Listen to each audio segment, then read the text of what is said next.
ಕರ್ನಾಟಕದ ಗಡಿ ವಿಭಾಗ. ಕರ್ನಾಟಕ ರಾಜ್ಯವು ಮಹಾರಾಷ್ಟ್ರ, ಗೋವಾ, ಕೇರಳ, ತಮಿಳುನಾಡು, ಆಂಧ್ರಪ್ರದೇಶ ಮತ್ತು ತೆಲಂಗಾಣ ಎಂಬ 6 ರಾಜ್ಯಗಳೊಂದಿಗೆ ತನ್ನ ಗಡಿಯನ್ನು ಹಂಚಿಕೊಂಡಿದ್ದು, ಪಶ್ಚಿಮದಲ್ಲಿ ಅರೇಬಿಯನ್ ಸಮುದ್ರದೊಂದಿಗೆ ತನ್ನ ಗಡಿಯನ್ನು ಹಂಚಿಕೊಂಡಿದೆ.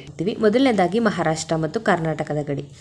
ಮಹಾರಾಷ್ಟ್ರ ಮತ್ತು ಕರ್ನಾಟಕ ರಾಜ್ಯಗಳ ನಡುವಿನ ಗಡಿಯು ಸುಮಾರು 434 ಕಿಲೋಮೀಟರ್ ಇದ್ದು, ಈ ಗಡಿ ಉದ್ದಕ್ಕೂ ವಿಶೇಷವಾಗಿ ಬೆಳಗಾವಿ ಜಿಲ್ಲೆ ಮತ್ತು ಸುತ್ತಮುತ್ತಲಿನ ಪ್ರದೇಶಗಳಲ್ಲಿ ಗಡಿ ವಿವಾದವನ್ನು ದಶಕಗಳಿಂದ ನಾವು ನೋಡಬಹುದು. ಮಹಾರಾಷ್ಟ್ರವು ಕೆಲವು ಮರಾಠಿ ಭಾಷಿಕ ಪ್ರದೇಶಗಳನ್ನು ತನಗೆ ಸೇರಿಸಿಕೊಳ್ಳಬೇಕೆಂದು ವಾದಿಸಿದರೆ, ಕರ್ನಾಟಕ ರಾಜ್ಯವು ಪುನರ್ವಿಂಗಡಣಾ ಕಾಯ್ದೆಯ ಪ್ರಕಾರ ಗಡಿ ಅಂತಿಮವಾಗಿದೆ ಅಂತ ಹೇಳಿ ವಾದಿಸುತ್ತಿದೆ. ನೆಕ್ಸ್ಟ್, ಕರ್ನಾಟಕ ಮತ್ತು ಗೋವಾ ರಾಜ್ಯಗಳ ಗಡಿ ರೇಖೆ. ಈ ಗಡಿ ರೇಖೆಯು ನೈಸರ್ಗಿಕ ಭೌಗೋಳಿಕ ರಚನೆಗಳಾದ ಬೆಟ್ಟ, ಕಣಿವೆ, ನದಿಗಳು ಮತ್ತು ಕಾಡುಗಳ ಮೂಲಕ ಹಾದು ಹೋಗುವುದರಿಂದ ಇದರ ನಿಖರ ಉದ್ದವನ್ನು ಹೇಳುವುದು ಕಷ್ಟ. ಆದರೆ ಕರ್ನಾಟಕದ ಕರಾವಳಿ ಸುಮಾರು 320 ಕಿಲೋಮೀಟರ್ ಉದ್ದವಿದ್ದು, ಇದರಲ್ಲಿ ಗೋವಾ ಗಡಿಯು ಕೂಡ ಸೇರ್ಕೊಳ್ಳುತ್ತೆ. ನಂತರದಲ್ಲಿ ಕರ್ನಾಟಕ ರಾಜ್ಯ ಮತ್ತು ಅರಬ್ಬಿ ಸಮುದ್ರದ ನಡುವಿನ ಗಡಿಯನ್ನು ನೋಡ್ತಾ ಹೋಗೋದಾದ್ರೆ, ಕರ್ನಾಟಕ ರಾಜ್ಯ ಮತ್ತು ಅರಬ್ಬಿ ಸಮುದ್ರದ ನಡುವಿನ ಕರಾವಳಿ ತೀರದ ಉದ್ದವು ಸರಿಸುಮಾರು 343.30 ಕಿಲೋಮೀಟರ್ ಅಷ್ಟು ಉದ್ದವಿದೆ.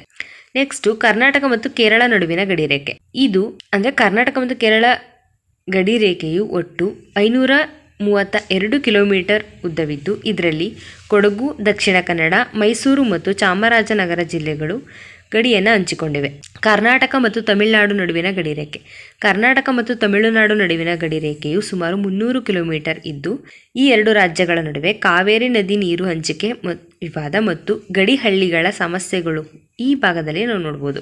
ಕರ್ನಾಟಕ ಮತ್ತು ತೆಲಂಗಾಣ ನಡುವಿನ ಗಡಿ ರೇಖೆ. ಕರ್ನಾಟಕ ಮತ್ತು ತೆಲಂಗಾಣ ರಾಜ್ಯಗಳು ನಡುವಿನ ಗಡಿ ರೇಖೆಯು ಸುಮಾರು 797, ಅಂದರೆ ಎಲ್ಲ ರಾಜ್ಯಗಳಿಂದ ಈ ರಾಜ್ಯದೊಂದಿಗೆ ಕರ್ನಾಟಕ ಅತಿ ಹೆಚ್ಚು ತನ್ನ ಗಡಿ ರೇಖೆಯನ್ನು ಹಂಚಿಕೊಂಡಿದೆ.